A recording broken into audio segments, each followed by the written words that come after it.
Nagbabadya namang makipagsabayan sa tag-init ang mga brownout.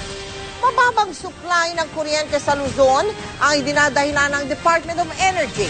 Gayunman, sisikapin daw nilang mapunan ang demand sa kuryente. Nakatutok si Julio Segovia. Tuwing tag-init, tumataas ang demand sa kuryente. Mas marami ang gumagamit ng aircon, ventilador at iba pang appliance. Ang iba, mall naman ang pasyalan para magpalamig. At hindi pa man summer, sinabi na ng Department of Energy na mahigpit na ang supply ng kuryente sa Luzon. Nasa 300 megawatts na lang daw ang power reserve. At pagsapit ng tag-init, posibleng bumaba pa sa 213 megawatts ang power reserve. Masyado raw itong manipis at hindi garantiya na kayang supplyan ng demand sakaling may pumalyang malaking planta. Pag may biglang plantang bumagsak, talagang hindi rin natin inaasahan yan. Parang kotse yan, tumatakbo, hindi natin alam kung kailan titirik. Sisikapin daw ng DOE na walang brownout na maranasan sa Luzon ngayong summer. There is a tightness but not a lack. At ang tightness natin really happens on the peak hours. Sasaklolo ang Malaya Power Plant sa Pililla Rizal, oras na kailanganin. Kaya nitong mag-supply na higit 600 megawatts ng kuryente sa Luzon.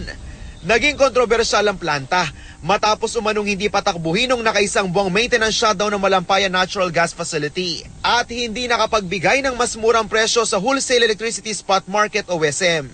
Wala naman talaga tayong power shortage noon. So, definitely hindi kami talaga dapat paandarin. Ngayon, yung nangyaring bidding ng ibang power producing companies, beyond our control. Pero simula sa Abril, 70 araw patatakbuhin ng Malaya Power Plant, pandagdag supply at para maiwasan ang mga posibleng brownout. Yan naman talaga yung role ng Malaya in terms of generating during emergencies. May kakulangan tayo sa power generation.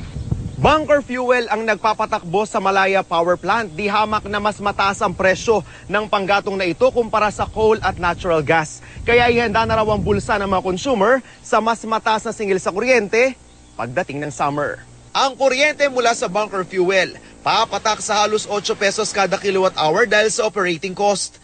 Mahal ito kumpara sa coal at natural gas na nasa 4 pesos per kilowatt hour. Samantala, pinag-aaralan pa ng Meralco ang susunod na hakbang nila matapos sabihin ng Korte Suprema na hindi sakop ng temporary restraining order ang higit 5 pisong taas-singil sa kuryente na ipinagpaliban nila noong Enero. Julio Segovia, nakatutok, 24 oras.